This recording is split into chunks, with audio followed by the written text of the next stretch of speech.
All right, so here is that world's best bike. Again, I'm using a new camera, new setup, everything is a little bit different on here. But yeah, this is a bike I feel that not many people know even exist. Again, it's 103 degrees out here, huge cloud of smoke way out in the distance there. You could literally see the clear sky versus the smoke. So haven't been riding a whole lot, not just because of the smoke, but I live in Central California. In the past like month and a half, it's been 100 plus degrees Fahrenheit for all my overseas folks that watch. Maybe, I don't know. So anyways, without further ado, let's hop into this build. So what this is, and what I believe it is, it's a 1991 Specialized S-Works. I think it's a Crossroads. Pretty much it's just a Crossroads with a little bit fancier tubing. So what that means is that this has Tange Prestige tubing all throughout the bike. I think the Crossroads just has Tange in the middle triangle. I don't know the main difference. I really don't. This may be a branding tactic from Specialized back in the day in 1991, but you know, this has been a bike that I've been after for an extreme amount of time. So without further ado, again, let's get into it.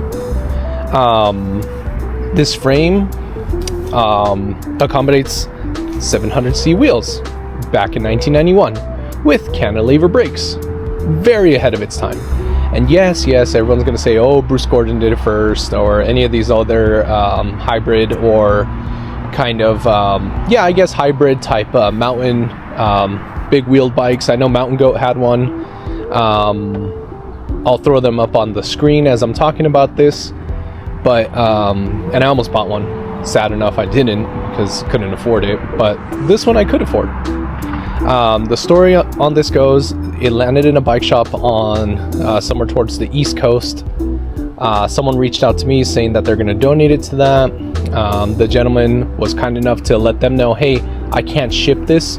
Can you ship this for me from the bike shop? So I acquired it from that bike shop, and I have it now.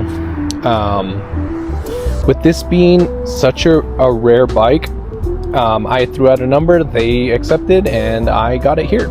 But again, with this being such a rare bike, excuse me, it's hard to put a value on it. I've never seen one go up on eBay. I do sell on eBay. I look on various sites, Pink Bike. I've never seen one come up. There's a gentleman that has an Instagram page that has one as well, but he didn't put a price on it. I asked him about it, and I think it was too small for me, so I'm kind of glad that didn't work out. Okay, this bike has been a whirlwind of trying to get the right parts onto it. So again, let me state again, I'll start with the wheels because they are 700C. And with that, with trying to find a hub from this era with 35 millimeter travel in the back, or excuse me, hub width, I can't speak today. And freaking I believe it's 100 millimeter in the front, but the 35 is the biggie in the back. So that's what was the holdup on this build right here. And also there is an issue with the headset. So let me start out with the wheels. These wheels I got from I think a local Californian collector. They're XT and 730s, I believe, directly made for a 7-speed, which this would have had. This had 7-speed XT hubs. 732, excuse me, 732. I don't know if you guys can see that. There you go. Beautiful, beautiful. And this cassette, oh my gosh, I've been riding this for about a few 6 to 8 months, and that cassette has not looked any different, and so has this chain. So they did some crazy stuff back in the days to make the 7 speeds last so long. I've talked to other collectors, and those 7 speeds are just bomb proof. Anyways, back to what I was talking about here. But yeah, so what pretty much happened here was this. The gentleman said, hey, you know, these wheels, I built them up for another bike, you know, I had them hand built. He gave me a price, and there was a great price. He's like, but the front hub had some sort of issue with it. I was able to take apart the front hub. I believe one of the races on there, pretty much, or I guess where the little cup and cone is at, was kind of messed up for some reason. I don't know. I think water got in there. It wasn't necessarily that the hub was bad. It was just that water got in there at one point, and then kind of corroded the bearings. It's a weird scenario what had happened. But anyways, that's part of the reason why I got this at the wheels again at such a great price. I'm not going to go into price. I don't like to, just because there's deals to be had everywhere. I've seen crazier deals for like $20 that people get at a yard sale. Great for them, but I kind of want to, again, as I've said in my other videos, that I want to make this channel into more knowledgeable stuff about the bike. So all right, let's get back into the build. So the rims alone, they're H Plus Sun. Maybe I should have had them. There we go. H Plus Sun. H Plus Sun. They make great rims, high-end rims. I love that they have these little silver, I guess, little nipple rings, I guess. I don't know what they're called. I'll try to put up on the screen. But yeah, so I think aesthetically they look really good on this build. It kind of adds some contrast. I'm not a fan of having black spoke nuts on there with all black rims, but I think this is just that hint of contrast that looks so good. So good. All black salsa skewers, so you can't go wrong there. I try to upgrade this as period correct as possible, so that's one thing that I really try to do. I really try to emphasize this on this build. Okay, let's go. It's a little dirty right now because this was just sitting in my garage, and I thought, hey, you know what, the time of day, it's a little bit fresher today, it's 103 degrees, is a perfect time to film. So yeah, the wheels XT M732s, 135 rear spaced frame, H Plus Sun rims. Oh, tires. I love these Gravel Kings, the TLRs. Oh my gosh, they're so smooth, they're so fast. I'm absolutely in love with these tires. I might go bigger because look at, these are 35s, and look, I have a pretty big finger. There's so much room for clearance. I think I could even get up to like 40s, 45s in here. I think I might do that. So stay tuned for that. I kind of have a commuter set up on here because this thing is just like my sidewalk crusher, I guess. I don't know what you guys call them nowadays, but my city cruiser. I have a phone mount right here on a handlebar. This is a specialized handlebar. I have my little rear pack right here with the extra tire, little tool, nothing crazy. Oh, this is a specialized bag, if I'm not mistaken. Here we go. Beautiful 1990 specialized logo. So very in keeping with the time that this was made. Okay, there's a lot more goodies on here, and I'm running out of breath because it's hot. It's 103 degrees Fahrenheit. I keep saying that because I'm trying to stay sane here while standing in this heat. Okay. And I know some of you in the comments are going to say, well, I live in the desert and I still have time to ride. Yeah, that's great, but I work kind of inside and outside. I have an inside and outside job now, so I'm still acclimating, I guess, to the weather. Okay, so we covered the frame, which is a pretty rare frame. Again, it's a specialized S-Works Crossroads. I'll try to put, again, up on the screen, the catalog that I found in German, and a little bit about that. Cool. Okay, so here we go. We're going on, starting from the front to the back now. So, starting from the top, the cockpit.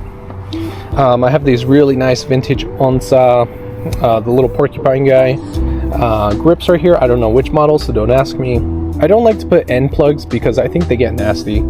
they get beaten up. I know that it kind of protects the bars, but this thing just sits around and it goes with me in stores. I don't lock it up, I don't leave it anywhere, so it's fine just to be like that. Shimano Dior XT push and pull front and rear shifters right here, cantilever. So this is the predecessor to the XTR, same shape, same model, but these are 7-speed. Not a lot of people know that these exist. These are in really good shape just because they had the little gummy mounts. They're still pretty supple, but as you can see here, this one's starting to go. See, this is what happens with old school mountain bikes. Again, and that's why if you ever come across me out in the wild and I'm trying to buy something from you, you got to be careful. And I always tell people, be careful with your offers because things like this go wrong. You buy this bike and you stand about 4 feet away, you're talking to the guy that's selling it, he sells it to you, and then you get home and this happens. Obviously, this is just gonna happen, but you don't expect those little things. So that's buying tip, cha-ching, for this video. Okay, so again, specialized handlebar. A really cool feature on this is I love the stem. The salsa stem, oh, it's beautiful. I think it's perfect. This is a long tube. I forgot where I got this, but I paid up for this stem. I think it's only 100 millimeters long. It has, I believe, a brass fitting in the middle right here for the little roller.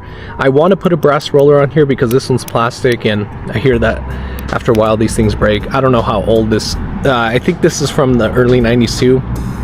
Don't know, just judging by the wear and tear, the style of it. I believe so. This is a newer part, the Chris King headset.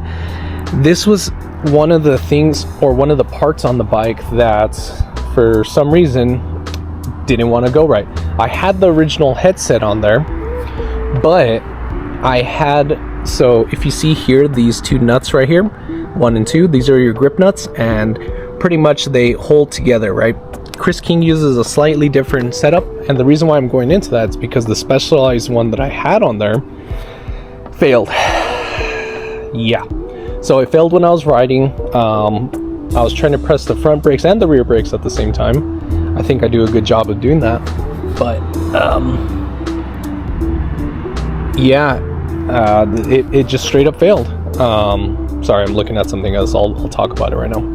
It just straight up failed, and the top nut, it's sheared off, but luckily the threads on the steer tube,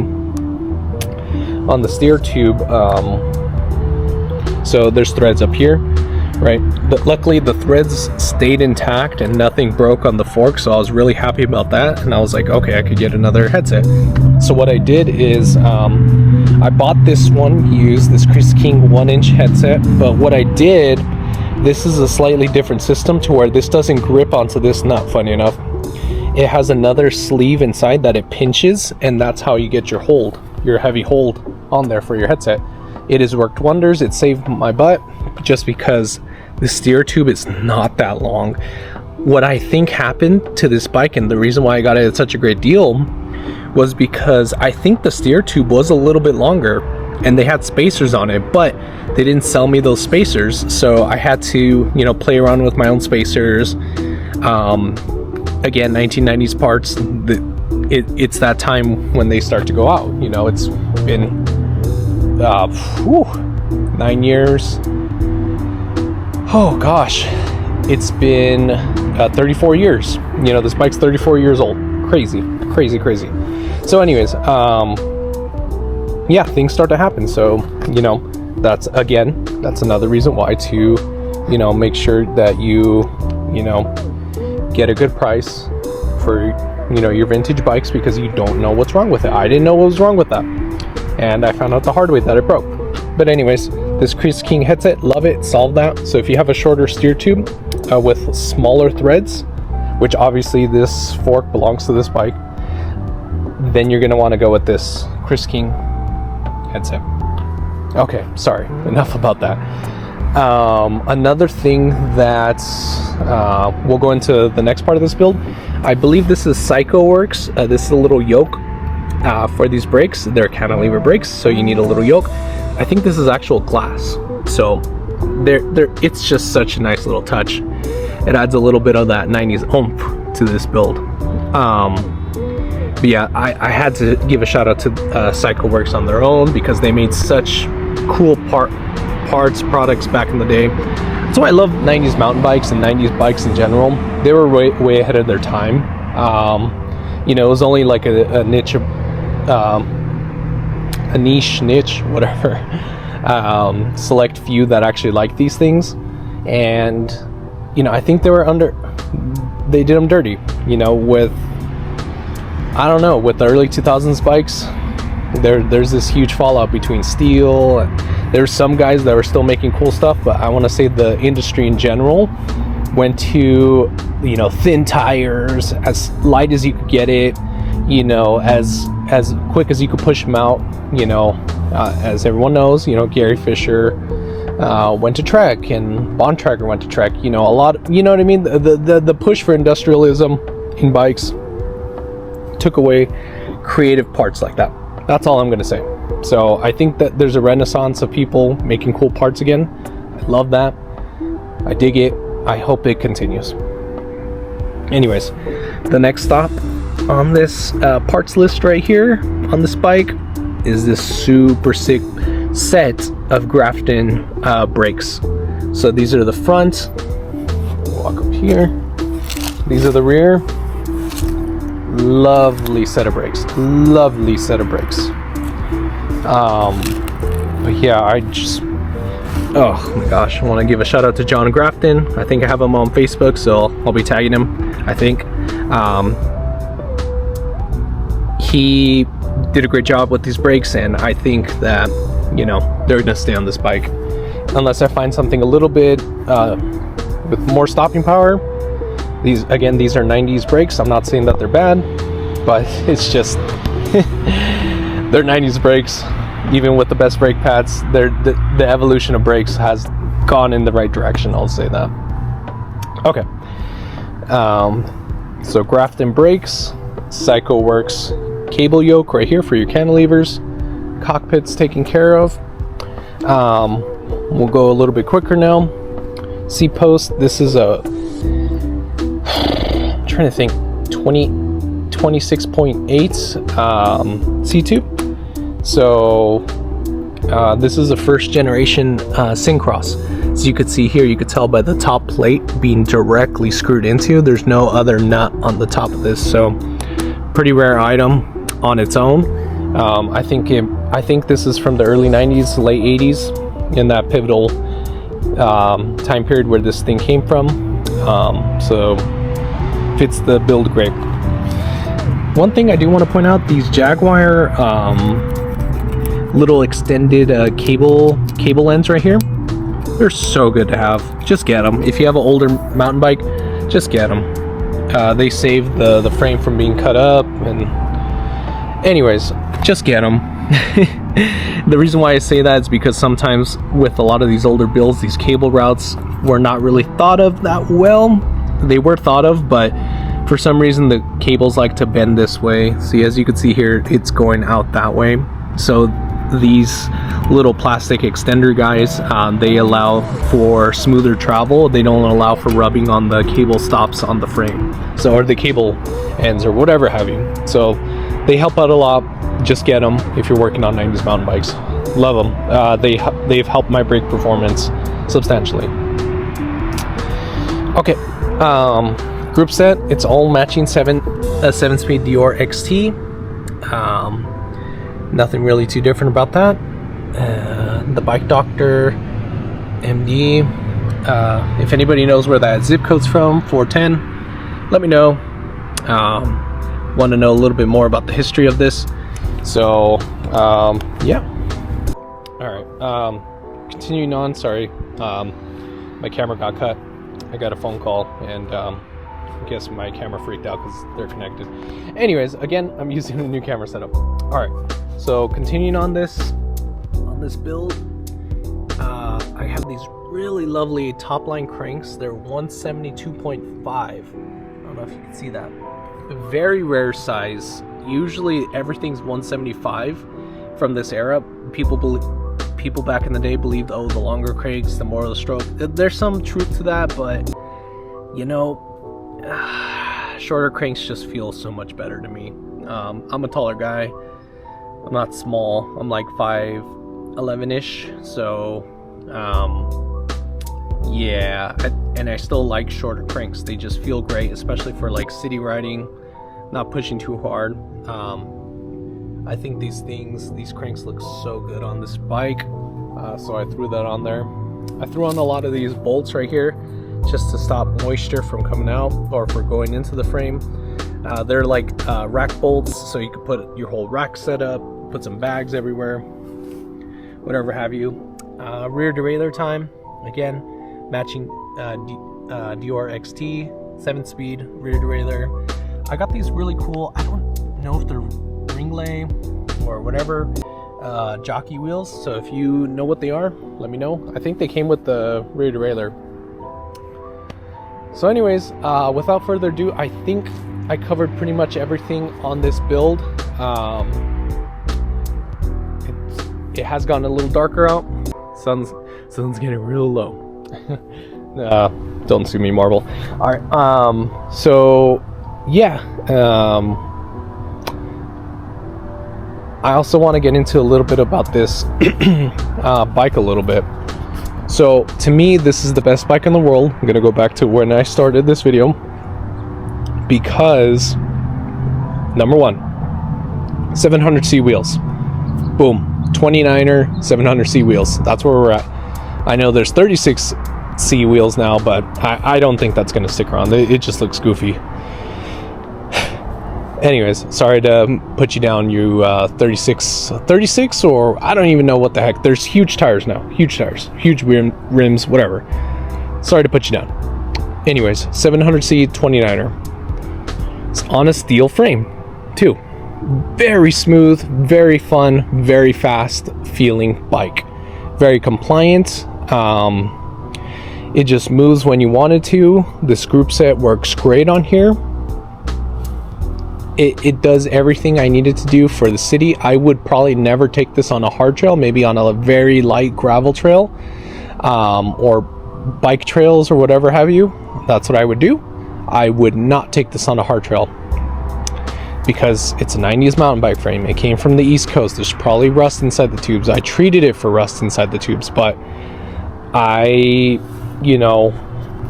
just want to reiterate that it's not perfect. It looks great, even though it's dirty right now, but there's probably rust inside those tubes. So I would never take it down on a harder trail. So, okay. Third, it wasn't that expensive. Boom. Those are my top 3 reasons for why this is the best bike in the world for me. I keep trying to think about other bikes to buy. I'm a collector. But I keep going back in my mind, no, I have this bike covers that need, this bike covers that need, this bike covers that need. I'll try to buy some crazier bikes. I don't need to spend that money because this bike covers me. This pretty much takes my need or my want pretty much for a 90s mountain bike. It takes the speed pretty much out of it of a 700C 29er modern bike because I don't need the huge gearing ratio. And 3, it just looks great. It's very rare. I've never seen another one come up on the market. Here's those S-Work badges again. I've never seen one. So yeah, those are the reasons why you should look out for these. There's a lot of crossroads out there for sure. There's a lot of 700C hybrid bikes that were made back in the day. I think Giant has one, obviously Specialized. Who else had one? Trek for sure had the 720s. 720? 750? I don't know. They had a few models that were 700C. But these bikes will cover you. You don't need to go to the store and buy a $3,000 bike to have it sit in your garage because you can't ride it because it's 130 degrees outside. You don't need that. You don't need all of that. My best advice to someone that's just starting out to ride is to get something like this. Easy to work on, very effective group set. I have gearing ratio for days. I don't know if you can see that, my super small chain. I don't even know what gearing that is, but I think that's a stainless steel chain now that I'm looking at the small guy. Looks very shiny. And I haven't cleaned this, I just put it together. But yeah, these are the bikes that you should be getting. You should not be getting a $3,000-$4,000 bike just because you want to, or a custom-made bike because you want to start riding. Start out with something like this. These are the ones that are going to hold their value, A. B, these things are gonna ride the same as they did it back in the 90s as they do now, with a little love and care. And these things, they're cheap. You could find them very cheap on Marketplace right now. I want to say it's a buyer's market for vintage mountain bikes, road bikes, and whatever. The bike market has gone down just because, you know, COVID's over, everyone's going back to work. I think the world's pretty much back in terms of, you know, hobbies and doing their stuff. There's a lot more people cycling for sure, but you could find something like this on Marketplace or whatever. Obviously not this exact one because this is a pretty rare bike, but you could find a Crossroads, which is pretty much 90% of the same frame, just different tubes, I want to say. So you could do up a Crossroads, which there's hundreds of them on Marketplace. I kid you not, I see probably like 100 different versions of a Crossroads in California, you know, just because I look at Facebook Marketplace all up and down California sometimes, you know, because I'm a weirdo like that. Even though I can't get the bikes, or if I want something else, whatever, I see them all the freaking time. And then you could do a really sick build like this. Make sure you find out what size you are and make sure you can maintenance it yourself. And if you can't, this is a pretty cheap bike to take to a bike shop for them to tune up. There's nothing special about it. Obviously, every bike is special to their owner. This one's very special to me, but what I'm saying is that the setup, the gearing, the setup, you could do whatever you want with these kind of retro hybrid bikes. So yeah, go out there, find something like this. If you find another one of these, let me know, because these things are crazy, and it'd be kind of nice to have to find one for my girlfriend. So you know, if you guys come across a really small size version of this, let me know too. I'm out hunting for a Crossroads in her size. But yeah, thanks for watching this video. Like, share, and subscribe. I also have my Instagram. But yeah, let me know in the comments what you think about this bike. I think, to me, this is one of the best bikes you can buy out in the world. Just point blank, that's it. Not because of its rarity, this one is rare, just because of its versatility and longevity of the frame. You know, again, I'm comparing it directly to the Specialized Crossroads, because it pretty much is, just with different labeling, different marketing, but you could make a build like this. So yeah, thanks a lot folks for watching, and have a great day.